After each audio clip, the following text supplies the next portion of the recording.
പറഞ്ഞുകൊണ്ട് ദൈവത്തെ ആരാധിക്കുമ്പോൾ, മഹത്വപ്പെടുത്തിക്കൊണ്ടിരിക്കുമ്പോൾ ഈ ശബ്ദം കേട്ട്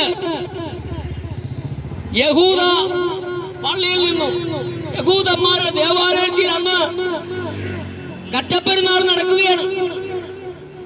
അവിടുന്ന് ഈ ശബ്ദം കേട്ട് ഈ ജനങ്ങൾ ഓടി വന്നു. ജനങ്ങൾ ഓടി മർക്കോസിന്റെ മാളിക മുറിയിലേക്ക് വരുമ്പോൾ അവർക്ക് തോന്നിയത് ഇവര് വീഞ്ഞു കുടിച്ച് മന്ദരായി പോയി. അവര് എന്തെന്നില്ലാത്ത ഭാഷകളൊക്കെയാണ് പറയുന്നത്. ഇവർക്ക് മനസ്സിലാവുന്നില്ല പറയുന്ന ഭാഷകളാദ്യം. അങ്ങനെ ഇത് പറഞ്ഞുകൊണ്ടിരിക്കുമ്പോൾ ആ കൂട്ടത്തിൽ വന്നവരിൽ ഒരു കൂട്ടം പറയുന്നു, ഇവർ നാം നമ്മുടെ ഭാഷകളിൽ ദൈവത്തിന്റെ വൻകാര്യങ്ങൾ പറയുന്നു എന്ന് ചിലർ അവിടെ പറഞ്ഞു. അപ്പോൾ ചിലർ പറയുന്നു ഇവര് വീഞ്ഞു കുടിച്ച് മന്ദരാവുന്നു. ഏത് കൂട്ടത്തിനും രണ്ട് സംഘം ഉണ്ടാവുമല്ലോ, രണ്ട് കൂട്ടം ഉണ്ടാവുള്ളൂ. അപ്പൊ ഒരു കൂട്ടര് പറയുന്നു ഇവര് വീഞ്ഞു കുടിച്ച് മന്ദരായി, ഇവർക്ക് പറ്റി പിടിച്ച്, ഇവര് ഭ്രാന്ത് പറയണം. പക്ഷേ അതിലൊരു കൂട്ടം പറയുന്നു ഇവര് പറ്റി പിടിച്ചവരല്ല, ഇവര് ദൈവത്തിന്റെ വൻകാര്യങ്ങളാണ് പറയുന്നത്. അപ്പൊ അവർക്ക് മനസ്സിലായി. ഈ സമയത്താണ് പത്രോസ് എഴുന്നേൽക്കുന്നത്. പത്രോസ് എഴുന്നേറ്റ് എന്ന് പറയുന്നു, നേരം വെളുത്തിട്ട് 9 മണി നേരമേ ആയിട്ടുള്ളൂ. ഈ സമയത്ത് അവര് കട്ടൻ കാപ്പി പോലും കുടിച്ചിട്ടില്ല. പിന്നെ എങ്ങനെയാണ് അവർ വീഞ്ഞു കുടിക്കണം? അതുകൊണ്ട് ഇത് വീഞ്ഞു കുടിച്ചതല്ല, ഇത് ജോവേൽ പ്രവാചകൻ പണ്ട് പ്രവചിച്ചിരിക്കുന്ന ഒരു പ്രവചന നിവൃത്തിയാണെന്ന് പറഞ്ഞു. അത് എന്താണെന്ന് ചോദിച്ചപ്പോൾ, അന്ത്യകാലത്ത് സകല ജഡത്തിനു മേലും എന്റെ ആത്മാവിനെ പകരും. ഇത് പ്രവാചകനെ കൊണ്ട് പ്രവചിച്ചു വെച്ചിരിക്കുകയാണ് ദൈവം. ആ പ്രവചന നിവൃത്തിയായിരുന്നു അന്ന് പെന്തക്കോസ്താ നാള്.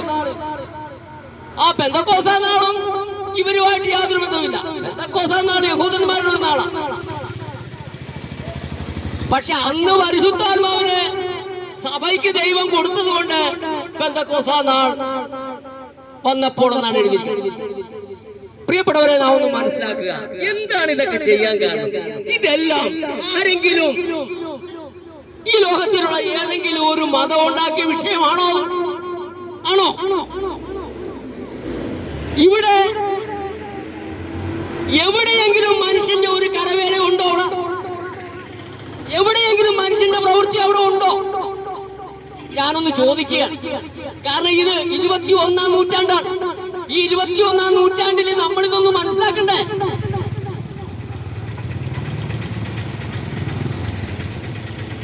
സ്തോത്രം. അപ്പോൾ അതുകൊണ്ട് ഇവിടെയെങ്ങും ഒരു മനുഷ്യന്റെ കൈകൊണ്ട് ഒന്നും അവിടെ പ്രവർത്തിച്ചിട്ടില്ല.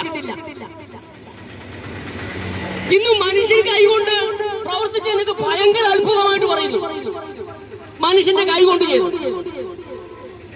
ആ മനുഷ്യന്റെ കൈകൊണ്ട് ചെയ്തിട്ട് പറയുന്നു ഭയങ്കര അത്ഭുതമാണെന്ന് പറഞ്ഞു. ഇവിടെ എങ്ങും ഒരു മനുഷ്യന്റെ കൈവേല അവിടെ ഇല്ല. അവിടെ സ്വർഗത്തിൽ നിന്നാണ് അവിടെ നിന്ന് വന്നിരിക്കുന്നത്. കൊടിയ കാറ്റടിക്കുന്നത് പോലെ തീനാളങ്ങളായി ഇറങ്ങി വന്നു. 120 പേരും വ്യാപരിച്ചു. അവർ ശക്തിയോടെ ദൈവത്തെ ആരാധിച്ചു. അന്യഭാഷ അടയാളത്തോടുകൂടി ദൈവത്തെ ആരാധിച്ചു എന്നാണ്. അവരെല്ലാം പ്രവചിച്ചു. അവർക്കെല്ലാം പ്രവചനവചനങ്ങൾ. എന്റെ പ്രിയപ്പെട്ടവരെ, എന്തിനു വേണ്ടിയാണ് ദൈവം ഇത് ചെയ്തത്? അധർമ്മികളായും അനുസരണമില്ലാത്തവരും മാതാപിതാക്കന്മാരെ ബഹുമാനിക്കാത്തവരായ നമ്മളെ ദൈവത്തിന് കൊള്ളാവുന്നവരായി തീർത്തെടുക്കുവാൻ വേണ്ടി സ്വർഗം പരിശുദ്ധാത്മാവിനെ നൽകിയതാണ് നമുക്ക് എല്ലാവർക്കും വേണ്ടി. ഇതൊരു കൂട്ടർക്കല്ല, ആർക്കെങ്കിലും ഇതൊരു കൂട്ടർക്കല്ല, ഒരു മതസ്ഥർക്കല്ല, ഒരു മതത്തിനെ അല്ല ഇത് കൊടുത്തിരിക്കുന്നത്. ഇതിൽ ലോകത്തിലുള്ള സകല മനുഷ്യരും രക്ഷ പ്രാപിക്കണം. ലോകത്തിലുള്ള സകല മനുഷ്യരും രക്ഷ പ്രാപിക്കണം. ഇന്നും നാം ഈ മനുഷ്യർ ചെയ്യുന്ന പ്രവൃത്തി കണ്ട് അത്ഭുതമാണെന്നോ അടയാളമാണെന്നോ കണ്ട് നടന്നിട്ട് എന്താണ് 21-ാം നൂറ്റാണ്ടിൽ? പ്രിയപ്പെട്ടവരെ, നാം ഒന്ന് മനസ്സിലാക്കുക. എന്തെല്ലാം കാര്യങ്ങൾ നമ്മൾ ചിന്തിക്കുന്നുണ്ട്, പക്ഷെ എന്തുകൊണ്ട് ഈ കാര്യം ചിന്തിക്കുന്നില്ല? മനുഷ്യന്റെ കൈ കൊണ്ടുണ്ടാക്കിയതിനെ നമ്മൾ ആരാധിക്കുന്നു, അല്ലേ? അത്രയും നമ്മൾ അതപ്പതിച്ചിരിക്കുന്നു. ഈ 21-ാം നൂറ്റാണ്ടിൽ. പക്ഷെ സ്വർഗത്തിലെ ദൈവം ഇവിടെ ഒരു പുത്രനെ നമുക്ക് വേണ്ടി അയച്ചിരിക്കുന്നു. നമുക്ക് വേണ്ടി കഷ്ടങ്ങൾ എല്ലാം, അവൻ നമ്മുടെ ബുദ്ധിമുട്ടുകളെല്ലാം, അവൻ നമ്മുടെ ഭാരങ്ങളെല്ലാം, അവൻ നമ്മുടെ കണ്ണുനീരെല്ലാം, അവൻ നമ്മുടെ എല്ലാം മാരകമായ രോഗങ്ങളും സകലതും അവൻ നമുക്ക് വേണ്ടി എടുത്തിരിക്കുന്നു. എല്ലാം അവന്റെ മേലായി. വചനം പറയുന്നത്, നിങ്ങളുടെ സകല ചിന്താകുലവും എന്റെ മേലിട്ടുകൊള്ളുവിൻ. എന്തിനാണ് നമ്മൾ ഭാരപ്പെടുന്നത്? നമ്മൾ ഇന്നും ബുദ്ധിയില്ലാത്തവരായി ജീവിച്ചെങ്കിൽ ബുദ്ധിയിൽ കുഞ്ഞുങ്ങളാകരുത്, ബുദ്ധിയിൽ കുഞ്ഞുങ്ങളാകരുത്. പക്ഷെ തിന്മയ്ക്ക് കുഞ്ഞുങ്ങളാകണം, തിന്മയ്ക്ക് ശിശുക്കളാകണം, ബുദ്ധിയിൽ കുഞ്ഞുങ്ങളാകരുത്. തിന്മയെ നന്മ കൊണ്ട് നേടണം. അതാണ് നമ്മുടെ കർത്താവ് പറഞ്ഞത്. പ്രിയപ്പെട്ട സഹോദരന്മാരെ, എനിക്ക് വളരെ പറയുവാൻ ആഗ്രഹമുണ്ട്. പക്ഷേ ഇത് കേൾക്കുവാൻ ചെവിയുള്ളവൻ കേൾക്കണം. അതുകൊണ്ട് പ്രിയപ്പെട്ടവരെ, നമ്മുടെ കർത്താവായ യേശു പറയുകയാണ്, കാലം തികഞ്ഞു, ദൈവരാജ്യം സമീപിച്ചിരിക്കുന്നു, മാനസാന്തരപ്പെട്ട് സുവിശേഷത്തിൽ വിശ്വസിപ്പിൻ. ഒരു വഴിയേ ഉള്ളൂ, പല വഴികളില്ല. സ്വർഗത്തിലേക്ക് പോകാൻ ഒരു വഴിയേ ഉള്ളൂ, പിതാവിന്റെ അടുക്കിലേക്ക് ഒരു വഴിയേ ഉള്ളൂ. യേശു കർത്താവ് പറയുന്നു, ഞാൻ തന്നെ വഴിയും സത്യവും ജീവനുമാകുന്നു. ഞാൻ മുഖാന്തരമല്ലാതെ ആരും പിതാവിന്റെ അടുക്കൽ എത്തുന്നില്ല. അപ്പോ ഒരു വഴിയേ ഉള്ളൂ, ഒരു വഴിയേ ഉള്ളൂ. ഇനി യോഹന്നാൻ സുവിശേഷം 10-ാം അധ്യായം പറഞ്ഞു, ഞാൻ വാതിലാണ്. അപ്പൊ വാതിലാണെങ്കിൽ ആ വാതിൽ തുറക്കണം. ആ വാതിൽ തുറക്കണമെങ്കിൽ ഒരു ചാവി വേണം. ഇവിടെ യേശു പറയുന്നു, സുവിശേഷം താക്കോലും വാതിൽ യേശുവുമാണ്. അപ്പൊ നമുക്കൊരു വഴിയുള്ളൂ. ഈ വഴി വിട്ട് വേറെ ഒരു വഴി പോകാൻ നോക്കിയില്ല. അതിന് എന്തെല്ലാം നേർച്ചകൾ കാഴ്ചകൾ നടത്തിയാലും, നമ്മുടെ ശരീരം ചുടുവാൻ ഏൽപ്പിച്ചാലും, നമുക്കുള്ളതെല്ലാം അന്നദാനം ചെയ്താലും ഒരു മനുഷ്യനും അങ്ങോട്ട് പോകില്ല. അതിന് വേറൊരു വഴിയില്ല. അതിനുവേണ്ടി ഒരു വിഗ്രഹം ഉണ്ടാക്കരുതെന്ന് യേശു തന്നെ പറഞ്ഞു. ഒരു വിഗ്രഹം ഉണ്ടാക്കരുത്.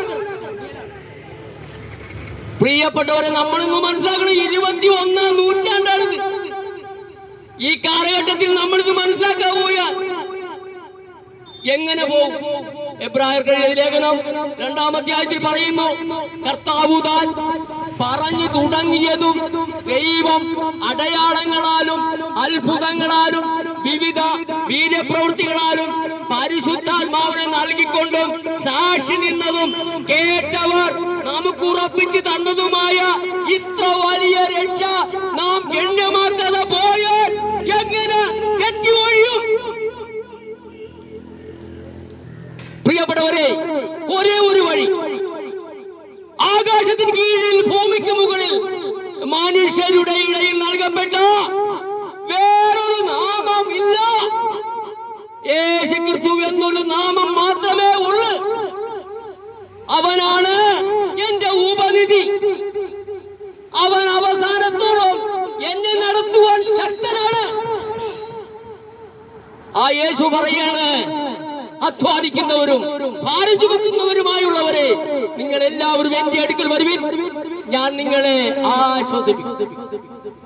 ഞാൻ സൗമ്യതയും താഴ്മയും ഉള്ളവനാകിയാൽ എന്റെ മുഖം ഏറ്റുകൊണ്ട് എന്നോട് പഠിക്കുവിൻ, എന്നാൽ നിങ്ങളുടെ ആത്മാക്കൾക്ക് സ്വർഗത്തിൽ ആശ്വാസം ലഭിക്കും. സ്വർഗത്തിലാണ് നമ്മുടെ ആശ്വാസം. ഇവിടെ നമുക്ക് സമാധാനം. സ്വർഗത്തിലാണ് നമ്മുടെ സന്തോഷം.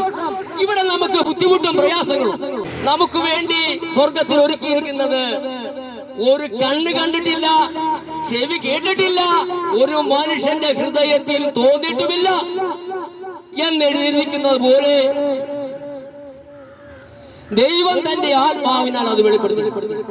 അപ്പൊ ദൈവം തന്റെ ആത്മാവിനാൽ വെളിപ്പെടുത്തിയിരിക്കുന്ന തന്റെ അപ്പോസ്തലന്മാർ അവരെ സകലവും വിട്ട് യേശുവിനെ അനുഗമിച്ചു. കാരണം അവർക്ക് മുമ്പിൽ ഒരു നിധിയായിരുന്നു യേശു. അതുകൊണ്ട് അവരുടെ പടകുകൾ, വള്ളങ്ങളും വലകളും വസ്തുവകകളെല്ലാം വിറ്റ്, അതെല്ലാം വിറ്റ്, അതെല്ലാം ഒന്നുമില്ലാതെ യേശുവിന്റെ പിന്നാലെ അവര് പോയി. കാരണം എന്താ? അവരൊരു വലിയ നീതി കണ്ടു. നിധി അവരുടെ കൈവശമാക്കണം. അതാണ് നമുക്കുള്ള വഴി. അതാണ് കർത്താവ് പറഞ്ഞത്. ഞാനൊരു മാതൃക വെച്ചിട്ട്, യേശു കർത്താവ് നമുക്കൊരു മാതൃക വെച്ചിട്ട് പോയിരിക്കുന്നു.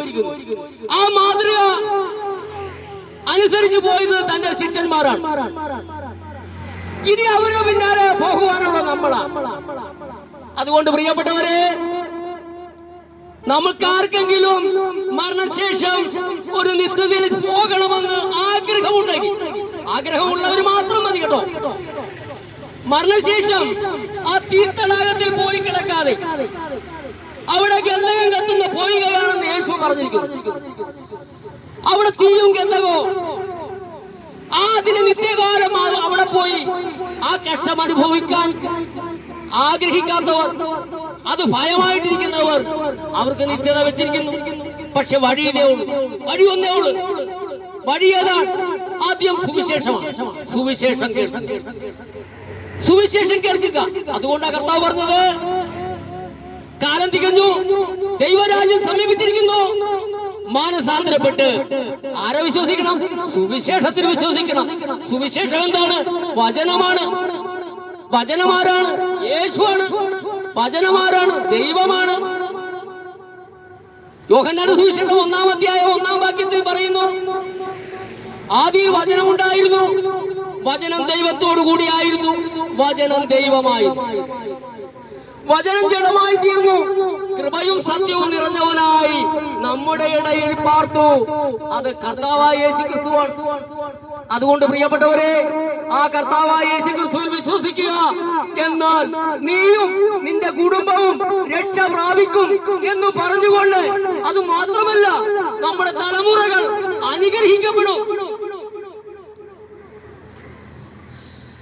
നീ അനുഗ്രഹിക്കപ്പെടും, നിന്റെ കുടുംബം അനുഗ്രഹിക്കപ്പെടും, നിന്റെ തലമുറ അനുഗ്രഹിക്കപ്പെടും. മദ്യപാനാസക്തി വിടുതൽ പ്രാപിക്കും.